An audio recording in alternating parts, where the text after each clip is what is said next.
Escucha, sintoniza. Sé parte de Suplemento Comunitario, El programa de las organizaciones sociales en la lucha. Temas locales e internacionales. Información sobre actividades, derechos, necesidades de la comunidad migrante. Todos los martes de 10:30 a 11:30 de la noche. En KPFK 90.7 FM Los Ángeles. Y en Facebook Live a través de la cuenta de Oscar M. Ulloa. Suplemento Comunitario en KPFK. Acompáñanos.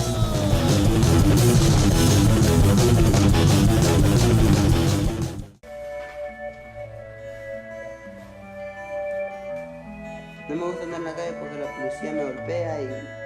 Sí, lo ha golpeado, a mí me han golpeado, me han quitado dinero.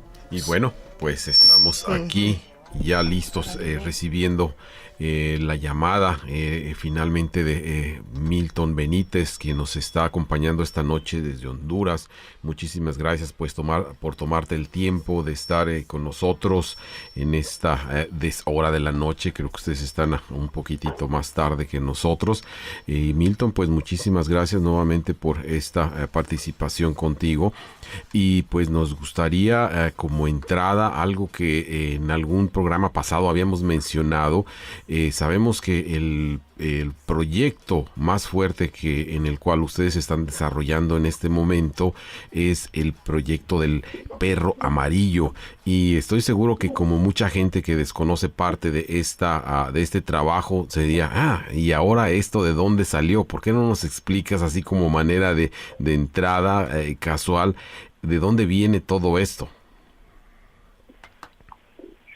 Gracias, Poli, gracias, Oscar, y a toda la comunidad latinoamericana y de todas partes del mundo que han tenido que emigrar a ese país y que nos sintonizan y que seguimos siendo responsables del insomnio de estas personas. Quiero agradecerles de verdad porque soy fiel admirador de todos los trabajos independientes y que tienen como objetivo central dignificar al humano y seguir luchando por la dignidad. Precisamente, pues, el proyecto del perro amarillo es el resultado de seguir el trabajo de Jesús Quintero, un comunicador censurado en España y en varios países donde ejerció su trabajo por contemplar al ser humano como esa maravilla antropológica y no permitirse comercializar con ella. Jesús Quintero fue alguien que reivindicó el trabajo de Oriana Fallaci y pues soy amante de ese tipo de comunicaciones que van en pro de dignificar al ser humano, de luchar contra la injusticia económica, sobre el posicionamiento militar y la ocupación de los países poderosos sobre los países dignos. Entonces, es como el hacer justicia a esas voces calladas por el gran capital transnacional, esas voces y esas plumas independientes que siguen fijando el desarrollo de los pueblos como eje central para el desarrollo del mundo. Claro, Jesús Quintero, uruguayo, ¿verdad? Con su programa El Perro Verde, el Rato Colorado, gran entrevistador, ¿verdad? Pues la última vez que hablamos contigo, a ver si está... mi micrófono no estaba prendido. Ups, ahorita vemos. De dificultades técnicas. Ya, Milton, aquí estamos. Bienvenido, muchísimas gracias. Quisiéramos darte la oportunidad que no tuvimos la última vez que hablamos para que nos comentaras un poco en más detalle sobre lo que sucedió con la salida de tu programa, del programa de ustedes, de UNETV. Y más bien, no necesariamente para escuchar el morbo, sino que para saber del trabajo de periodismo investigativo que están realizando ustedes, que ha pues suscitado, que ameritó de cierta manera o no tanto, ¿no?, esta censura, pues por ejemplo el trabajo en torno a la ley marco del sistema de protección social, y con el Colegio Médico de Honduras, con la doctora Suyapa Figueroa. Me parece muy importante que nuestro público se entere. Adelante. Sí, básicamente la censura va en torno a financiar un trabajo de fondo, un trabajo que hace evidente las estructuras financieras como los grandes apologistas económicos en el país, privatizadores de las empresas estatales, y que hoy son de los grupos poderosos más grandes en Centroamérica y el tercer lugar en Latinoamérica, en el país más desigual, más inequitativo, más violento y, pues sobre todas las cosas, el más pobre. Entonces, el oxígeno del capital monopólico ha sido el drenar a través de las palancas del Estado los fondos del erario público y matando seres humanos. Y en este último caso que descubrimos cómo los bancos se encargaron de quebrar el sistema de salud, y para nosotros era un imperativo categórico investigar a fondo qué era lo que estaba detrás de la colombianización en nuestro país. ¿Cuáles eran esos proyectos privatizadores? ¿Cómo se habían encargado los bancos de las pensiones? En este momento estamos debatiéndonos en uno de los puntos más álgidos de la historia de nuestro país. Las pensiones, los ahorros de nuestros compatriotas están siendo pasados a manos privadas de manera injustificada, de forma arbitraria. Entonces, hicimos una confrontación a través de una investigación sustentada con hechos. El Colegio Médico nos sirvió como parte fundamental en relación a hacernos llegar al por qué la medicalización, por qué se habían aperturado del 2013 al 2018 alrededor de más de 5.000 farmacias en puntos estratégicos, y por qué el desabastecimiento de los medicamentos, por qué nuestros compatriotas no están muriendo de enfermedades, están siendo asesinados, producto de hacer ese cambio tan grotesco de ser un bien jurídico, un derecho humano, por una mercancía a la cual el poder adquisitivo en nuestro país lo refleja en términos básicos. El 60% de la población está en una extrema pobreza, el 35% en estado de indigencia, por tanto no puede comer, mucho menos va a tener para comprar su salud. En este sentido nos damos cuenta que Banco Ficosa y Banco Atlántida, al igual que Occidente, que todo el sistema financiero está coludido para seguir arrebatando a través de figuras que les entrega el mismo Estado.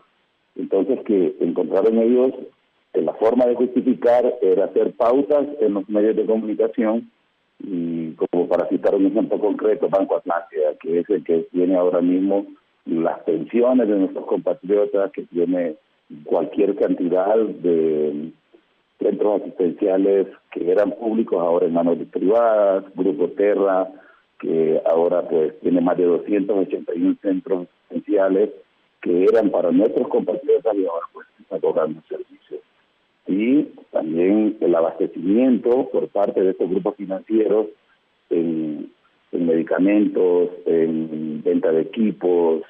Aquí hay medios de comunicación que tienen, por ejemplo, el control de la hemodiálisis, como es el caso de los Canaguati, propietario de uno de los medios de comunicación escritos más fuertes como el Heraldo.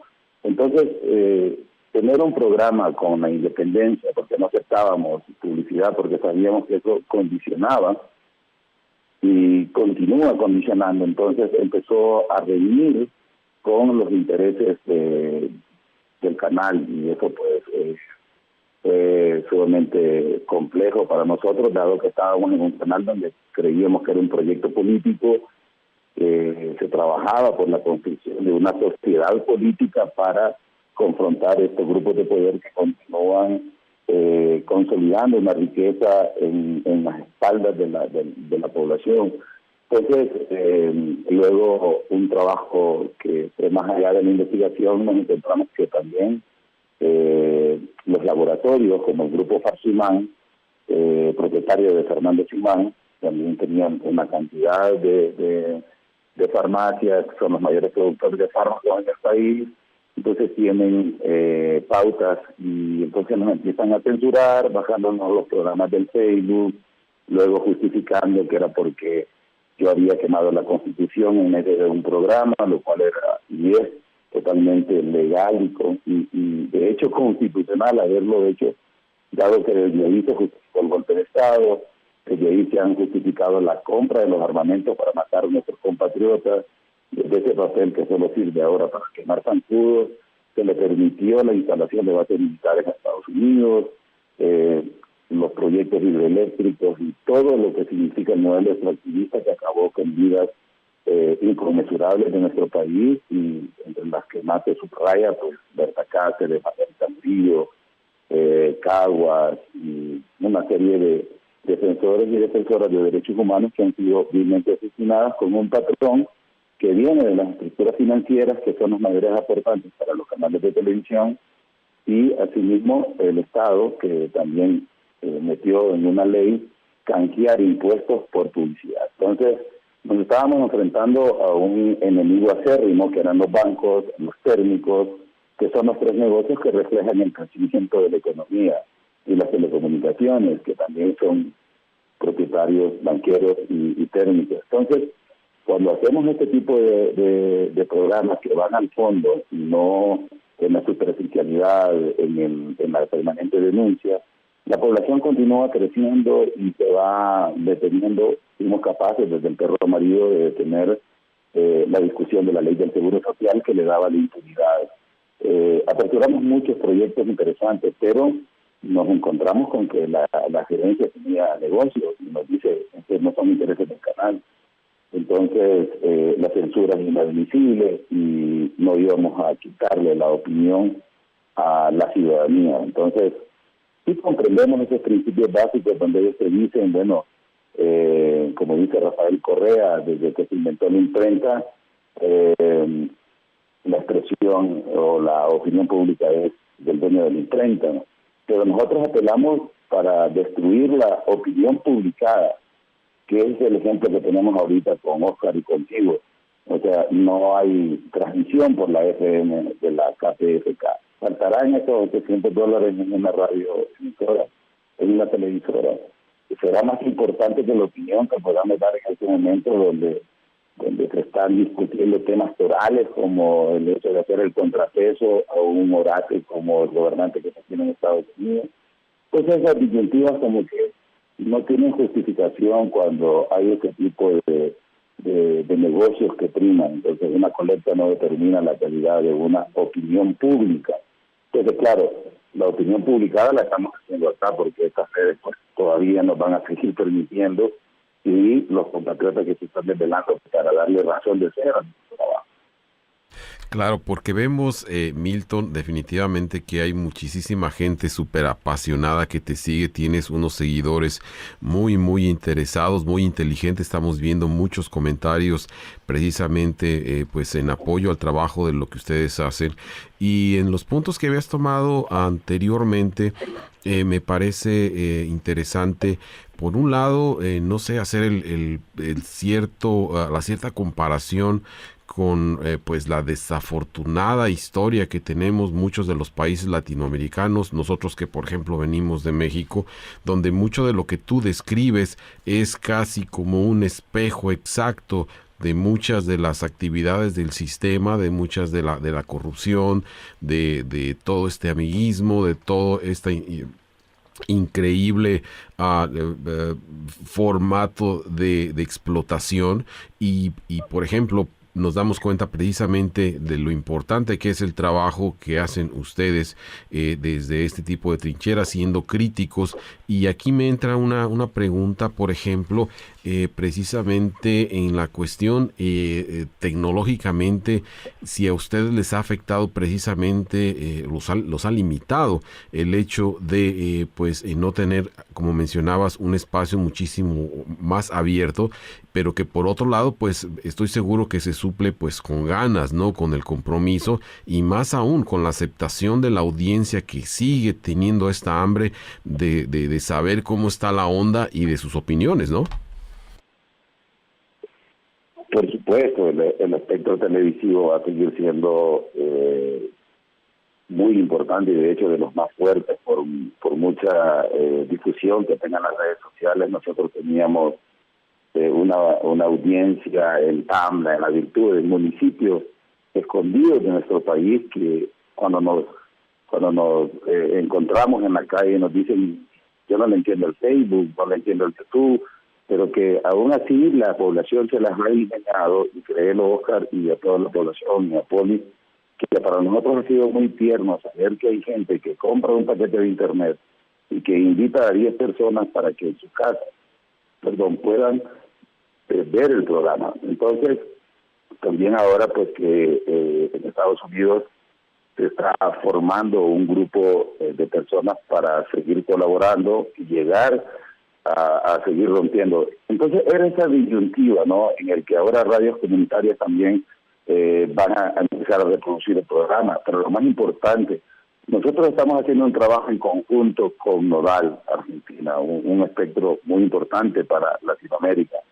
Y cuando nos censuraron, Pedro Bríguez continuó poniendo su opinión porque el proyecto es serio.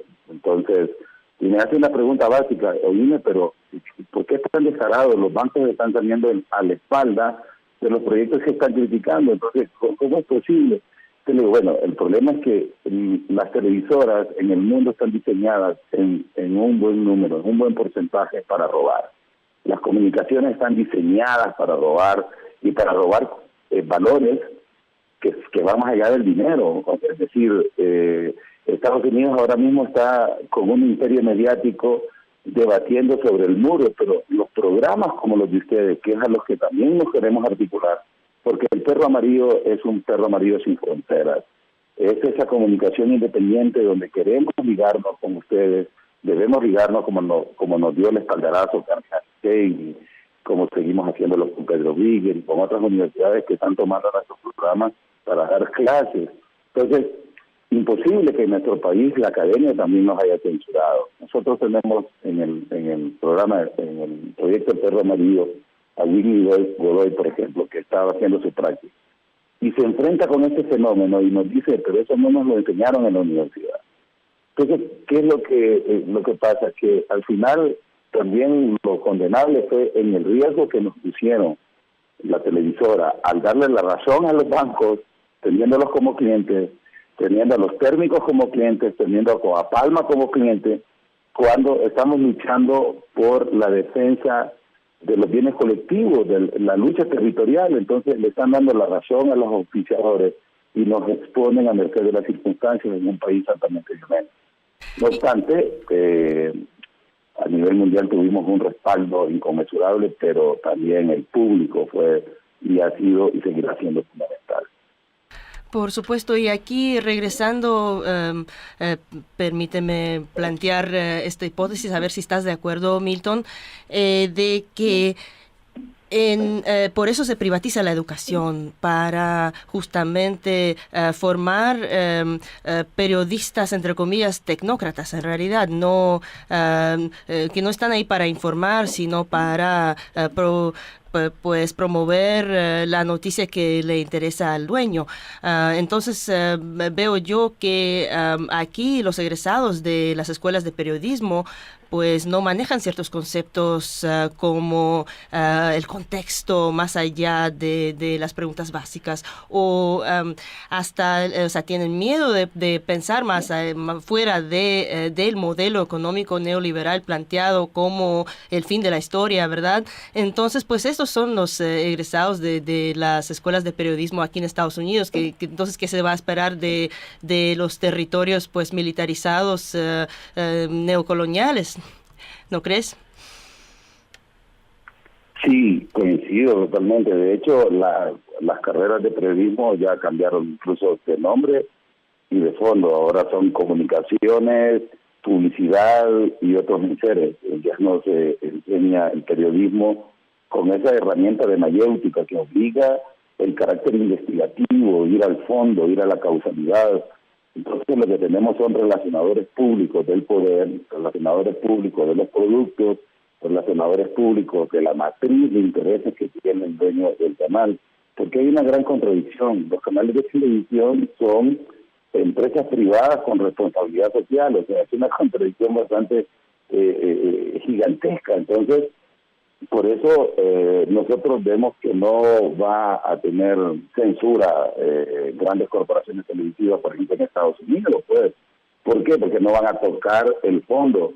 Van a seguir hablando incluso cuando pasan los tsunamis, cuando pasa ir a tomarse una foto con una niña migrante que está ahí y que el rinoceronte anaranjado ese de Trump está poniéndolos con camisetas. Pero eso es seguir hablando y hacer apología de la sintomatología. Ahora, los medios independientes tenemos la característica de ir a la causa y eso amenaza, eso ofende. Entonces, claro, le dicen a la persona que egresa de periodismo, ¿para qué vas a estar como esos fracasados que a las 11 de la noche están pensando en el humano? Si lo que querés es tener viajes para ir a Europa. O sea, porque conceptualizan también desde la comunicación el éxito en términos metálicos y no en términos humanos.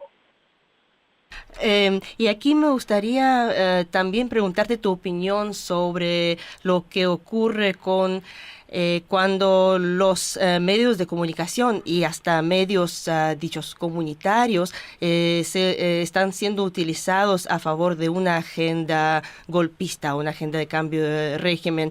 Y aquí voy a lo que se observa actualmente, por ejemplo, en Nicaragua, que se ha estado observando hace mucho tiempo en Venezuela, donde los medios de comunicación contribuyen, colaboran con crear una percepción de crisis, hasta cuando pues cada pueblo tiene problemas con su propio gobierno, pero aquí se amplifican de manera artificial a favor de una agenda que yo pues puedo nombrar como agenda pues de este imperio Estados Unidos, por ejemplo, para tumbar a Nicolás Maduro o para tumbar a Daniel Ortega, y donde hablando de la academia, ¿no? Tú dijiste que el perro amarillo, pues tu trabajo ha sido censurado en los medios académicos también, pues sí en la academia también está hay esta presencia del Departamento de Estado de Estados Unidos. ¿Qué opinas? O del Pentágono. ¿Qué opinas? El problema va a seguir siendo que la hegemonía del imperio tiene un gran aliado y van a ser las comunicaciones para crear ese sentido común. Por ejemplo, en el golpe de Estado a mí me entrevistó Patricia Yañez, me entrevistaron varias cadenas televisivas y todavía sigue esa pregunta, y cuando me entrevistan hay un interrogante que dice, bueno, pero si es que Estados Unidos continúa ayudando y quiere las democracias en Latinoamérica, ¿y por qué cuestionar tanto a Estados Unidos?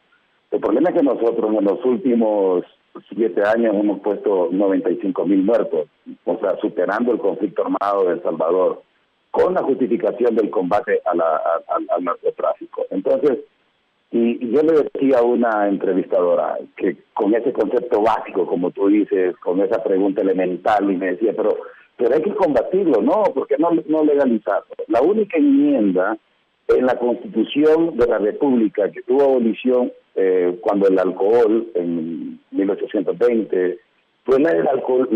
¿Por qué? Porque la producen los gringos y la droga se produce en el sur de América, punto. Si no, ya lo hubieran legalizado. Entonces, no encuentras respuesta después que te dicen ¿por qué la ocupación militar en Venezuela? Claro, hay oro negro, hay petróleo.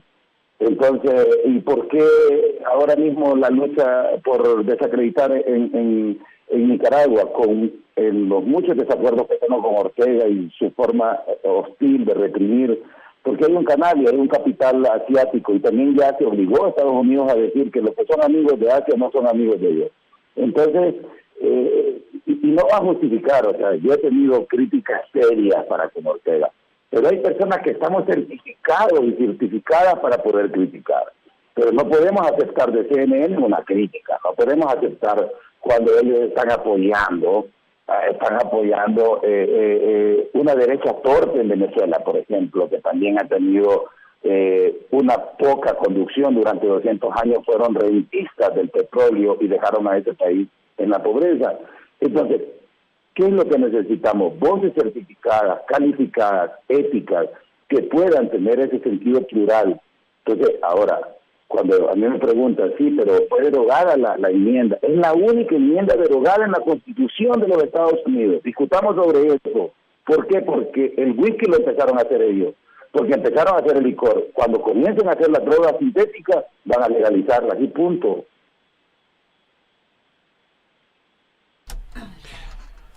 Milton, me da la impresión de que podría haberse caído la llamada. ¿Estás por ahí todavía? Sí. Perfecto, bien. Hubo un silencio aquí muy ominoso que nos sacó de onda. Bien, pues como parte de algunas de las pláticas que hemos tenido previamente, nos gustaría escuchar también mucho tu opinión precisamente en cuál es... en base a qué esquemas o en base a qué fórmulas crees que esta relación de países centroamericanos, por ejemplo, como Honduras, y en relación ahora a México y a la nueva administración de López Obrador, están ustedes apostando, están ustedes analizando o esperando o inclusive temiendo? ¿Cuál es a nivel general la opinión de la gente y de los comunicadores en Honduras? Sí, yo creo que con López Obrador hay un problema y se vio en el primer día. Ya no estaba la bandera del PT, sino que estaba la bandera de Morena. Eso fue un mal indicador. Dices tú en cuanto a... Escuchando. Oh, perdón.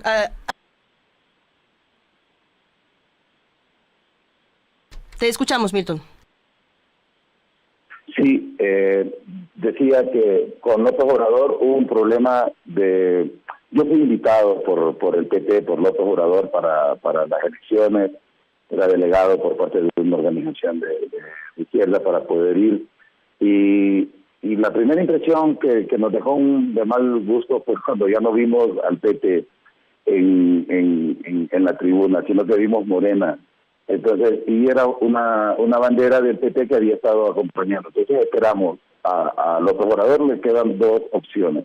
O pasa la historia, o es un presidente más. Nosotros teníamos también, como latinoamericanos, una breve esperanza con Barack Obama, porque se fundamentó en dos políticas que para nosotros eran esencialmente torales. Una, la política migratoria, y la otra, lo de la seguridad social, lo del sistema de salud. Y ninguna de las dos fueron llevadas a cabo. Entonces, ¿qué pasa con Obrador? Obrador está llegando con una posibilidad auténtica de cambio, porque lo llevó el sufragio racional, el sentido nacionalista de los mexicanos, que dijo, bueno, ya miramos que no solo vamos a perder Arizona, sino que vamos a perder todo México si continúa el PRI. Entonces tiene un carácter de independencia único, quizás solo lo pudo haber tenido Vicente Fox, y tiró mucho a la derecha. Ahora, el problema es cuánta libertad se vaya a dar a la hora de las decisiones en cuanto a políticas públicas y no asistencialistas. Tiene todo. La Constitución le contempla a él el derecho de nacionalizar todo aquello que esté fundamentado en corrupción. Es que no se tiene que inventar nada. Si es que la nacionalización y todo esto que nos han vendido el imperio mediático, que viene el coco con el comunismo, que viene el coco con el socialismo, lo que hacen es fundamentar políticas de austeridad. Es que está contemplado en las constituciones, está contemplado en los contratos sociales, que todo aquello que haya sido saqueado tiene que devolvérsele al Estado. Entonces, yo creo de que López Obrador tiene una oportunidad única de no traicionar a su pueblo.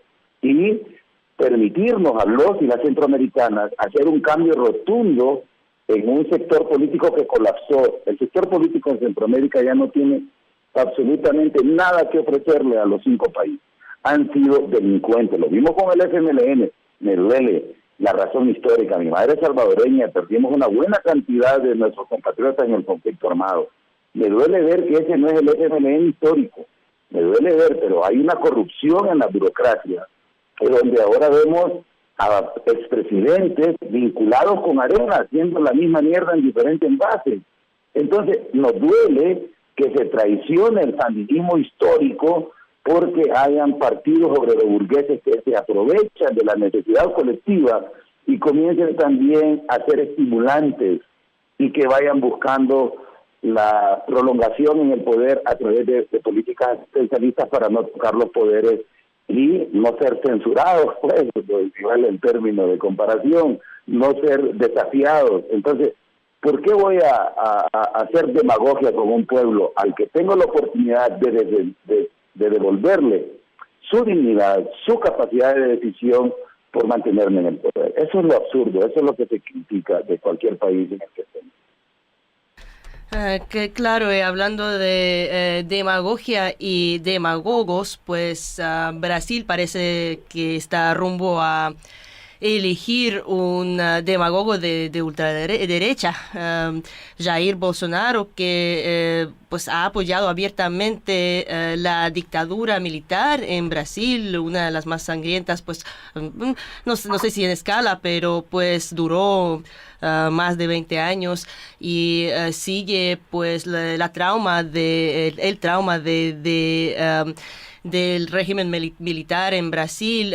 Yo me pregunto, volviendo un poco al planteamiento ese de por qué es que la gente, el pueblo, a veces vota en contra de su propio interés de clase, como gente trabajadora. ¿Serán apenas los medios que dejan muy turbias, tergiversan las cosas, o habrá otra dinámica atrás de estos fenómenos, parece que mundiales ahora, de la ultraderecha neofascista tomando el poder tanto en Europa como, pues, uno puede decir hasta en parte en Estados Unidos, pero aún más en Brasil con esta posibilidad? ¿Qué opinas tú respecto al escenario Brasil?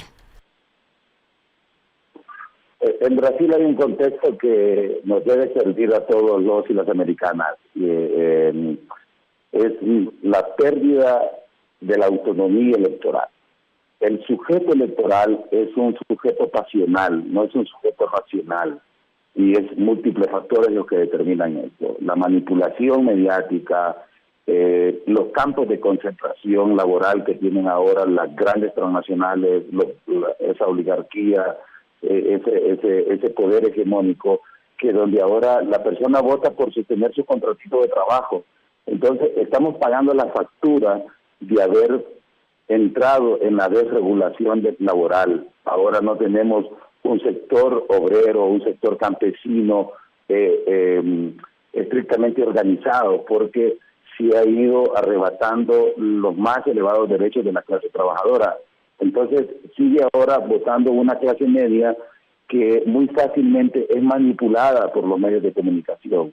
Y esa gran base social que sigue sosteniendo el poder, yo le decía en una ocasión a Pedro Briguel, que me dijo, sintetizame, ¿qué significan las democracias? Bueno, las democracias, aparte de una broma gringa, una broma de los imperios, no son más que esa capacidad que tienen de llevar a las poblaciones cada sexenio o cada 4 años, en el caso nuestro, cansadas y con una enorme necesidad, y hacerlas votar. Y por el trabajo, por la comidita. Aquí en Honduras incluso hay personas que votan por 50, si es mentira. ¿Qué es lo que pasa? Son las grandes moras sociales a las que las dirigencias burocráticas, a las que la cooperación ha venido a arrebatar, porque la cooperación ha jugado un papel grotesco en nuestros países, haciendo el ejercicio de la multiplicación de la miseria humana. Entonces, claro, ¿qué pasa?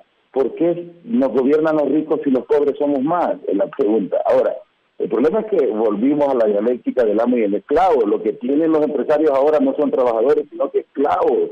O sea, ganando menos del salario mínimo. La desregulación que hubo en Estados Unidos hoy va a pasar facturas gruesas, porque siempre en la historia electoral de Estados Unidos nunca se repiten esa hegemonía de poder. Siempre el Parlamento está de los demócratas y el poder ejecutivo de los republicanos.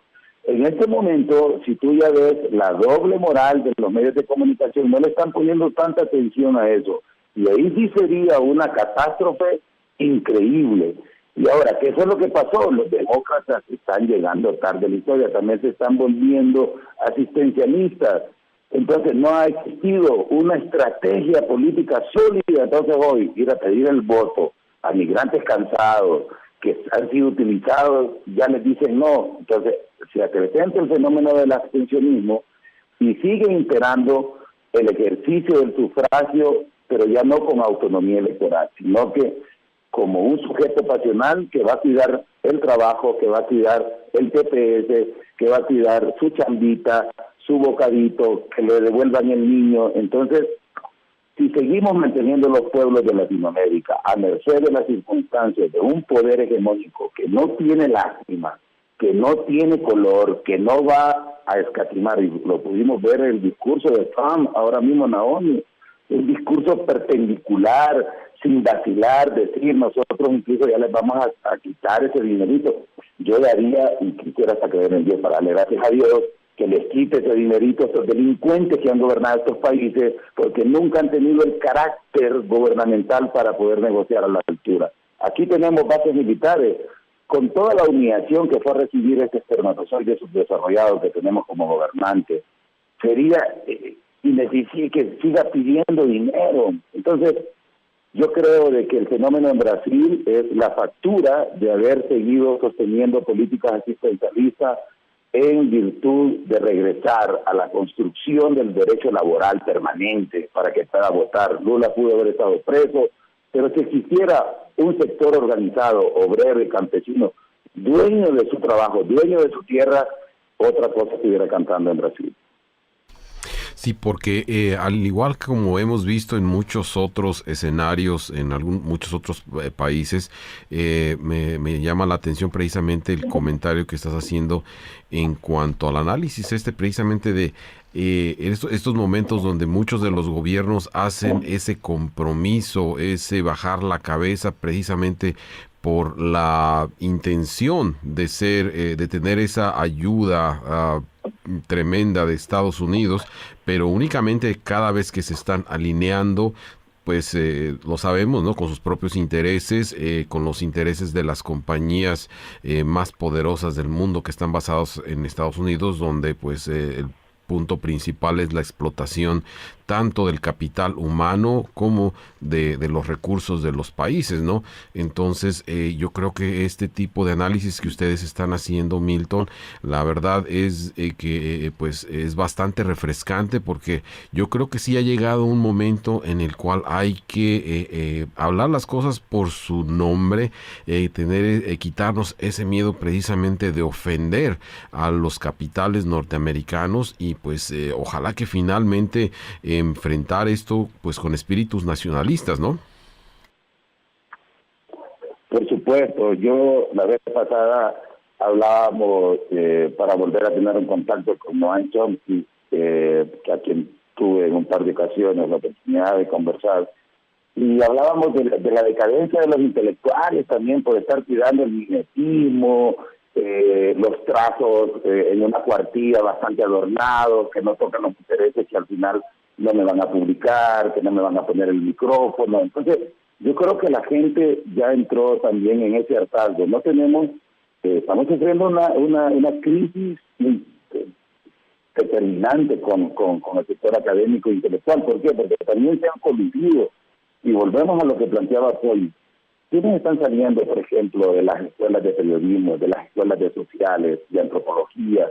O sea, tenemos ahora una producción impensable, irrepresentable para los países, de nuevas carreras, tecnócratas, funcionales para un sistema diseñado para asesinar personas. Entonces, yo creo que también estamos pagando esa gran cuota de no tener un sector intelectual unificado en Latinoamérica, y eso a mí me gustó mucho un texto con quien tuve la oportunidad de compartir también, como Jan Petra, que tiene un texto que lo recomiendo, Intelectuales en Retirada, que habla precisamente de eso, de las personas que desde la academia van a quedar comiendo migajas de las que caigan de la mesa, sin tener la osadía de estar a la altura de los pueblos. Y quizás incluso citando un poco a Aristóteles cuando planteaba que aunque fuera muy elitista el pensamiento, pero que la soberanía de los pueblos puede ser el silencio de los intelectuales.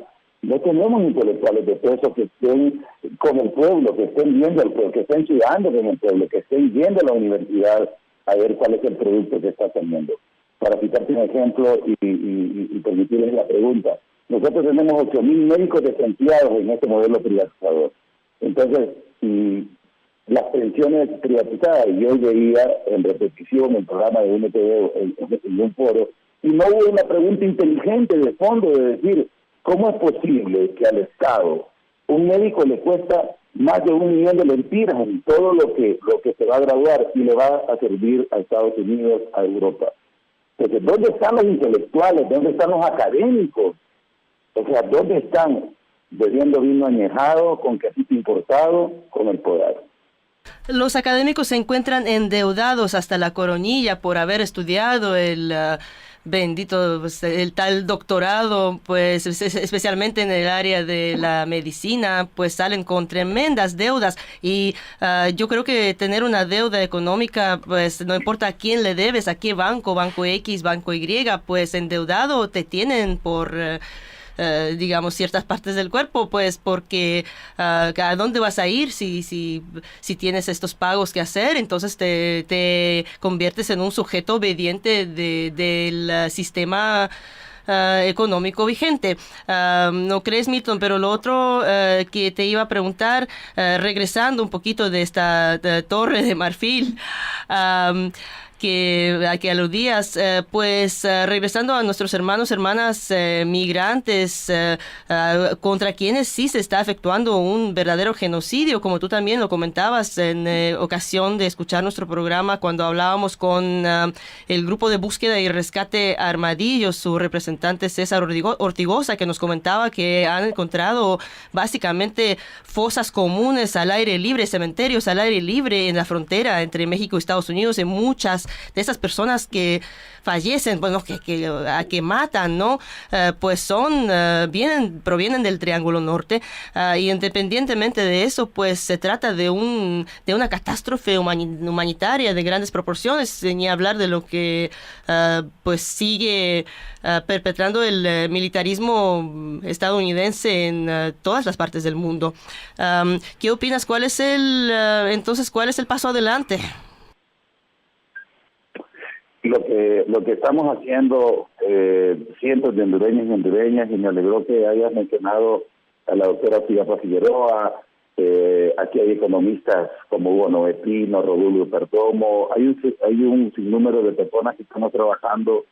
Y para darte una primicia, en esta última investigación que estamos realizando sobre cuánto le han dado los migrantes a los bancos en los últimos 10 años, con cuánto le han robado a los migrantes y por qué no existe una política de retorno en esas remesas que donde incluso te las pueden congelar cuando ellos quieren, te cobran al que pone la plata allá y también le cobran acá. Entonces, como se volvió un negocio la trata de humanas para los estados, ojo con esto, no es el coyote, no es la persona que facilita, no, para Estados Unidos es un gran negocio continuar haciendo ese paralogismo en el que van a poner un muro de 800 metros. Es un negocio, la verdad que sigue siendo un negocio continuar fundamentando la hegemonía sobre nuestros países.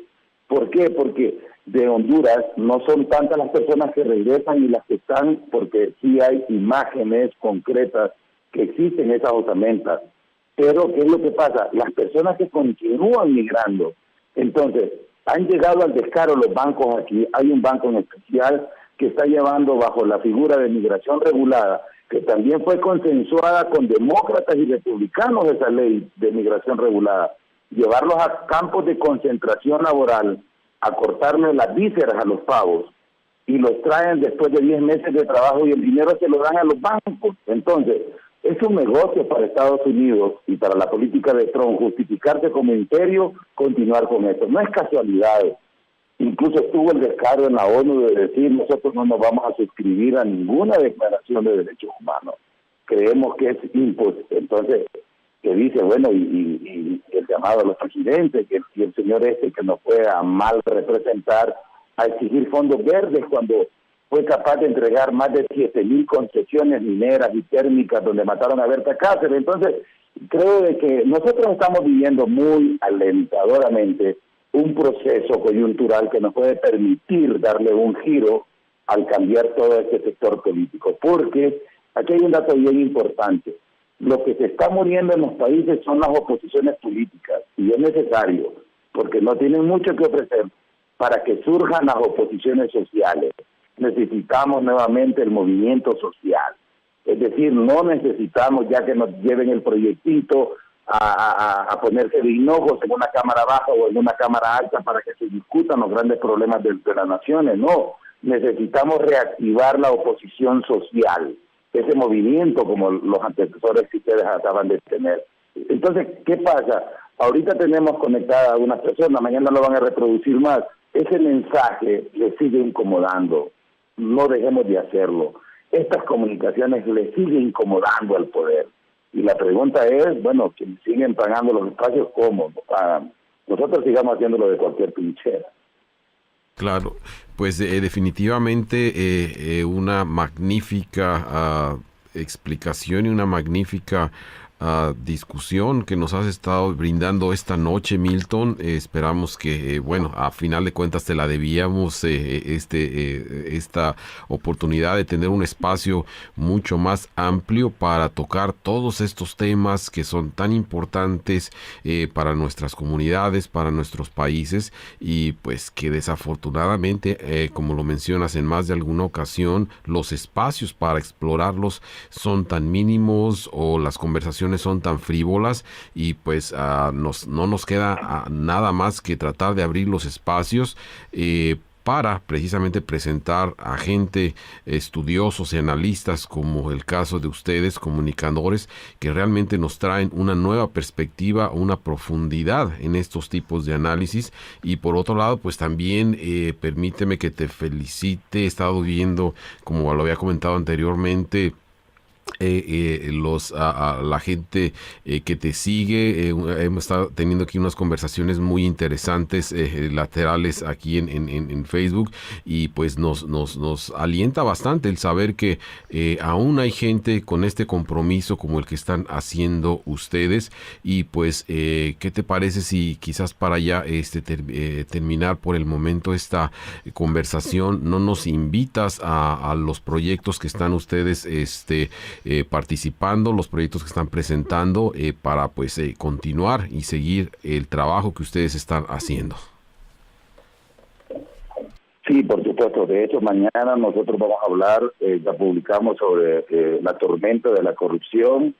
Vamos a comprobar cómo esa infraestructura es inhumana, el Perro Amarillo entre semana, cómo están detrás de ahí multimillonarios, contratos que solo están beneficiando al alcalde, que la política pública para el agua. Honduras tiene más de 1.600.000 personas que no tienen agua potable, y cómo es posible que sigamos con todo el diseño de alcantarillas de 1960 funcionando, con una cantidad de importación de vehículos, con una cantidad de aperturas de empresas que siguen derramando sobre los ríos grandes contaminantes. Entonces, el sábado también tendremos un programa interesantísimo donde vamos a hablar de esta investigación financiera que estamos haciendo y los grandes sicarios en los que están convertidos, donde tienen más de 1 millón de personas en la central de riesgo,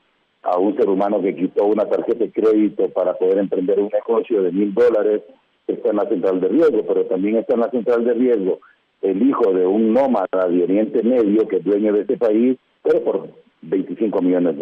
Entonces, esas situaciones que vamos a seguir tocando, y desde ya, pues, como les había comentado ayer, vamos a surgir con nuevos materiales, vamos a sacar un periódico impreso, estamos por articularnos con unos programas que van a hacer una buena iniciativa ciudadana en Estados Unidos para que ellos puedan participar, en el que estamos contemplando el espacio de ustedes para poder hospedar a todas estas personas, porque nosotros no pretendemos desde el Perro Amarillo quedarnos figurando o siendo la analista de moda, que sí, que me está entrevistando Le Monde de Plomix de France. No, lo que queremos es reproducir esto. Yo le decía a Poli ayer, yo soy de los que cobro por cada entrevista cuando hay personas honestas, y me tienen que pagar de forma inmediata porque los estoy invitando para la próxima semana a formar parte de ese análisis que hacemos todas las semanas con mucho compromiso, un equipo de trabajo que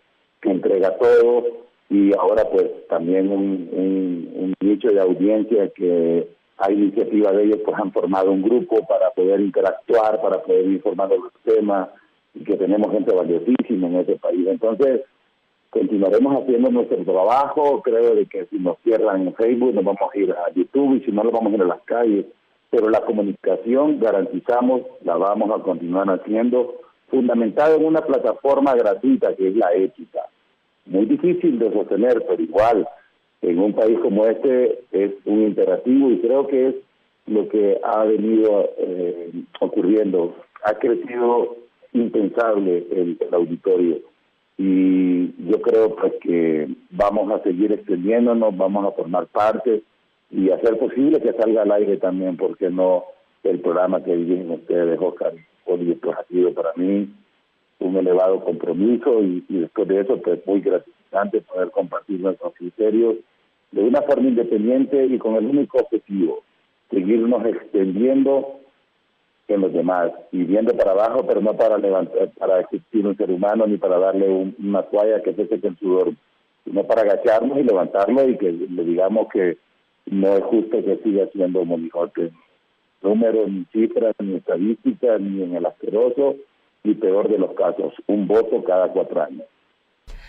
Exactamente, Milton, pues te agradecemos muchísimo todo este tiempo que nos has dado, que pues te debíamos esto para que pudieras desarrollar debidamente sus temas, pero ahora parece que ya estamos abusando de tu pues generosidad.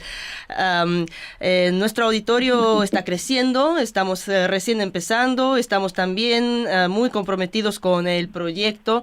Aquí pues tampoco recibimos ni un centavo por esto, lo que hacemos, que lo hacemos simplemente por la dedicación, el compromiso con el trabajo de informar a la comunidad, de mantener este espacio abierto a todo tipo de indagaciones. Pues sí, eso, cuestionándonos a cada paso. Pues muchísimas gracias.